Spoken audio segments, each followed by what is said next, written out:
샬롬. 9월 첫날입니다. 우리 9월을 또 우리에게 선물로 주신 우리 하나님께 감사하며 말씀을 따라 시작했으면 좋겠습니다. 하나님께서 주신 말씀입니다. 창세기 37장 1절에서 17절입니다. 창세기 37장 1절에서 17절입니다. 11절까지 읽겠습니다.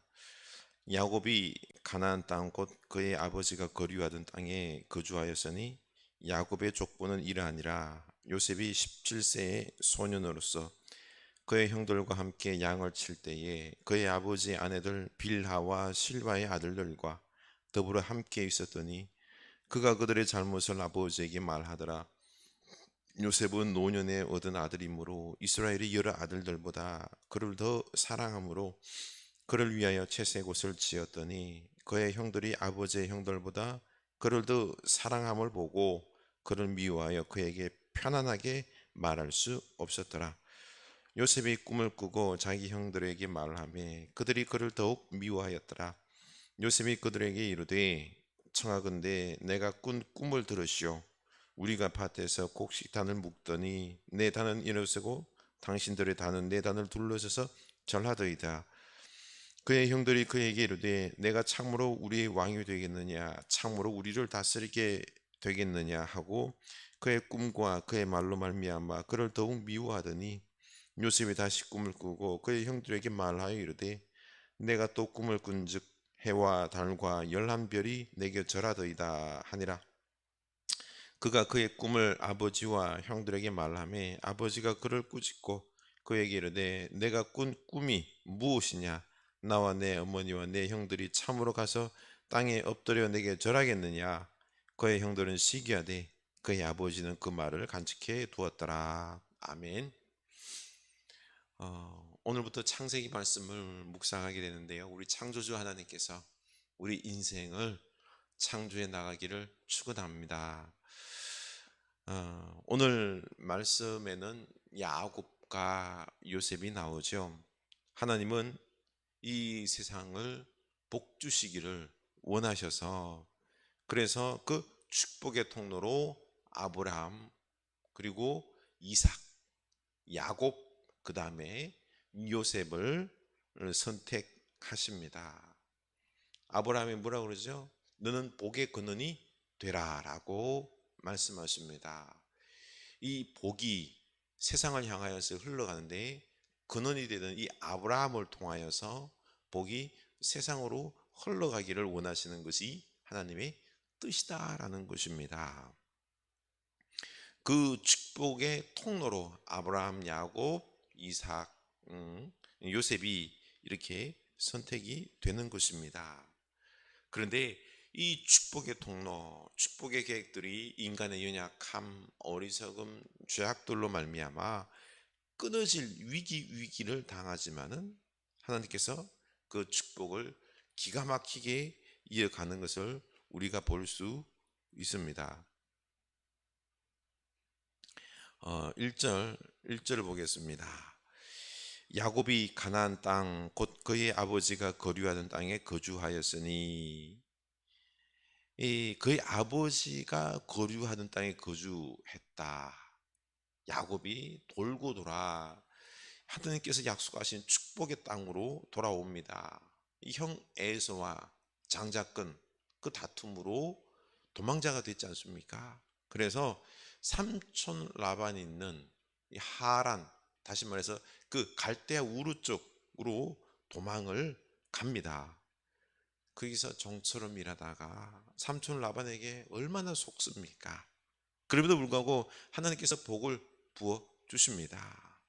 그래서 가족들과 함께 다시 약속의 땅, 아버지가 거주하던 땅으로, 가나안 땅으로 돌아왔습니다.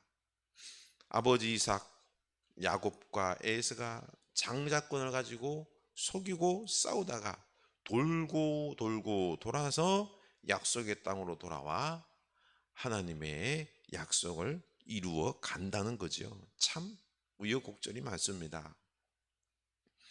그런데 2절에 갑자기 야곱의 족보는 이러하니라. 요셉이 17세의 소년으로서 그의 형들과 함께 양을 칠 때에 그의 아버지 아내들 빌하와 실바의 아들들과 더불어 함께 있더라.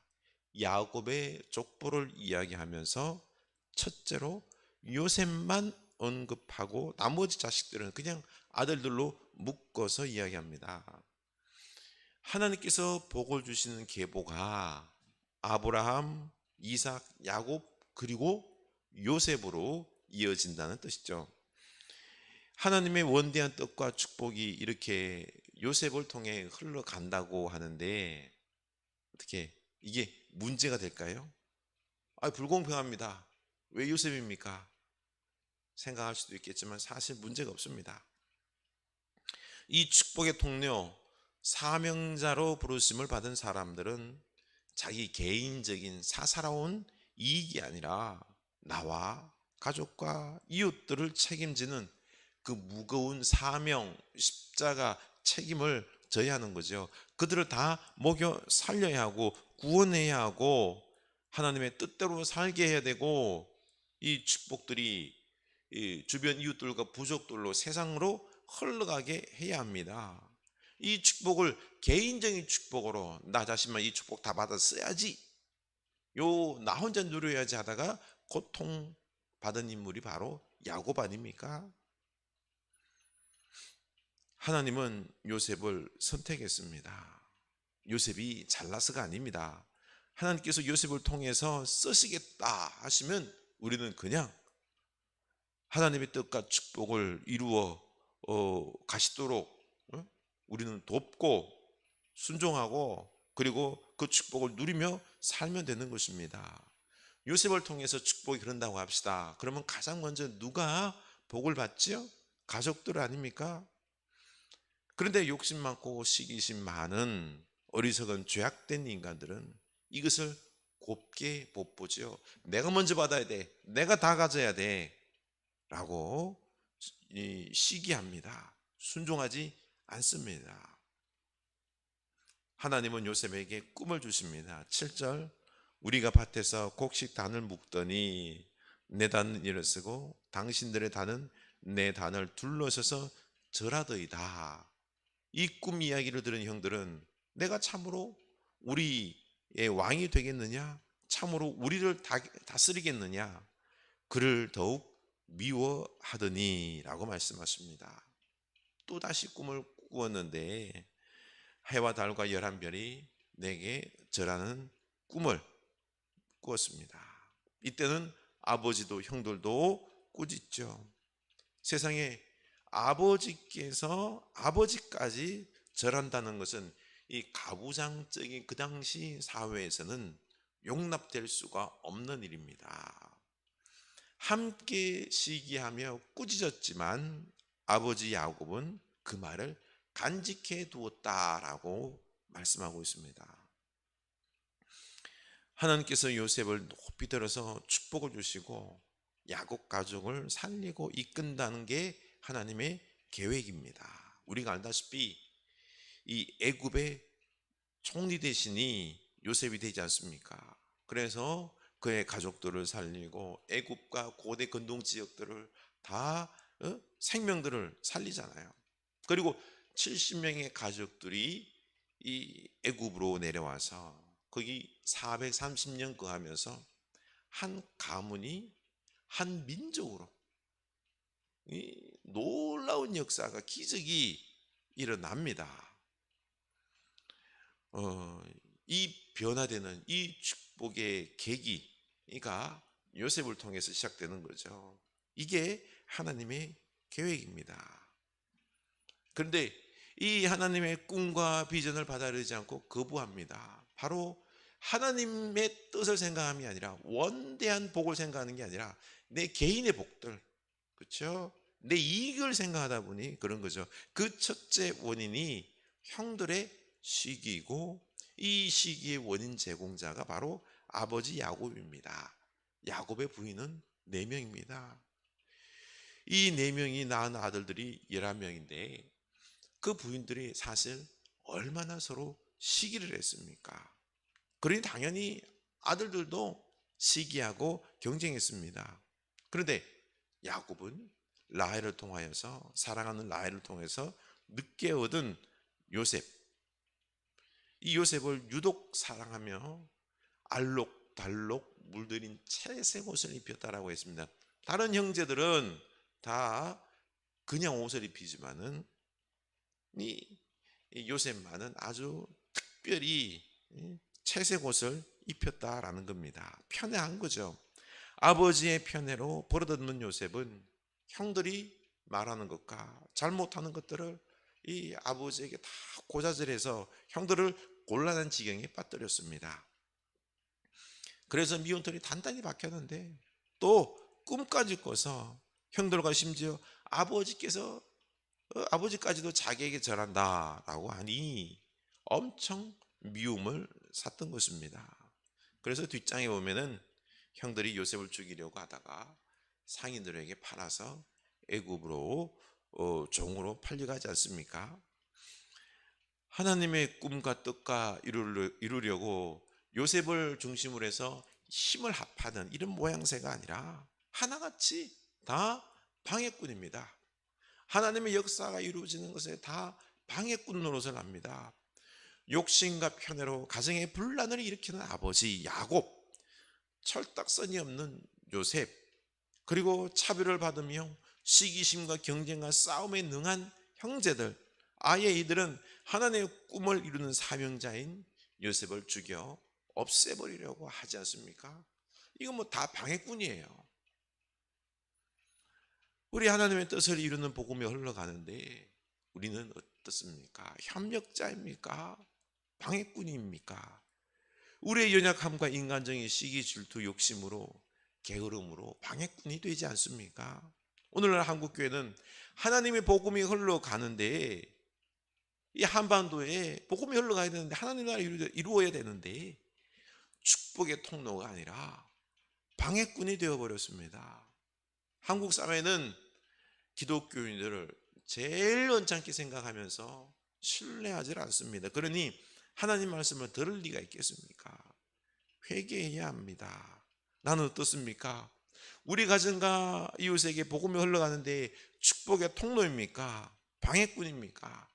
나 자신을 살펴봐야 할 것입니다.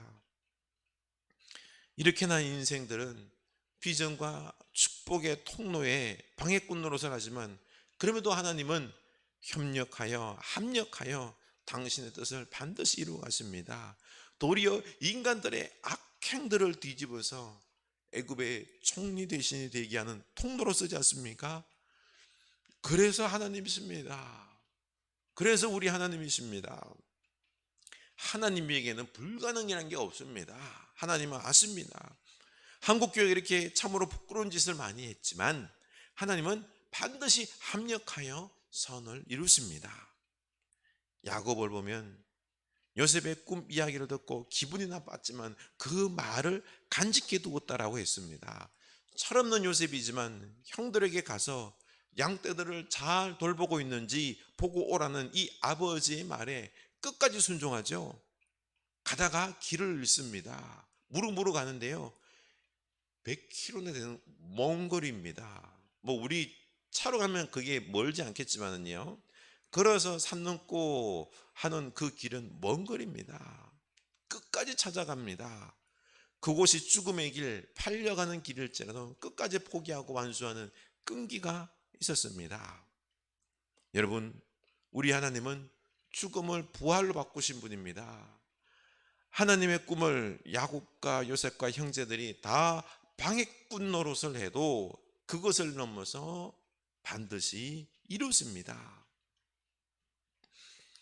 그렇습니다. 우리는 역사에 부족한 부분이 많습니다. 때로는 방해꾼 노릇을 하기도 합니다. 그렇지만 야곱은 그 꿈을 마음에 간직하며 동참했고 요셉도 끝까지 동참합니다.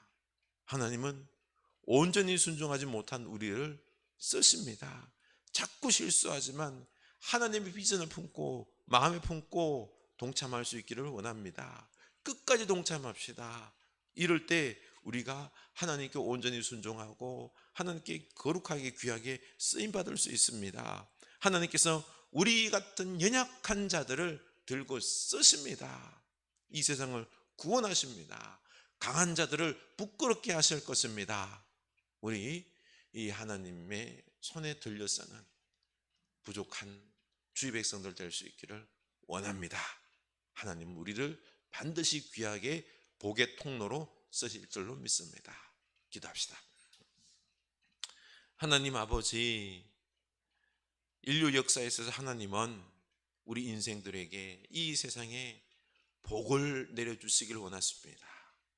풍성하게 복을 누리게 하시기를 원하십니다.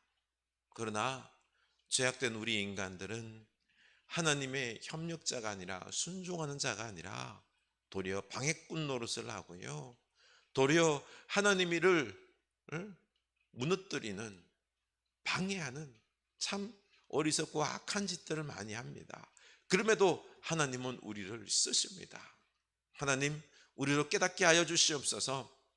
연약한 우리를, 부족한 우리를 들어 쓰신 하나님, 그 하나님께 이제는 우리가 마음을 내어드리고 순종하여서 그 말씀을 들음으로 우리가 사용되게 하여 주시옵소서. 결국에는 이 하나님의 마음에 품고 끝까지 순종하는 요셉과 같은 주의 백성 되게 하여 주시옵소서. 이 축복이, 이 복음이 우리 가문에, 그리고 우리 이웃들에게, 우리 이 한국 땅에, 이 세상에 흘러가야 될 줄로 압니다. 하나님 우리를 사용하여 주시옵소서. 부족하고 연약한 우리를 들어서 강한 자와 그리고 또한 부한 자들을 부끄럽게 하여 주시옵소서. 예수님 이름으로 기도드리옵나이다. 아멘. 기도하시겠습니다.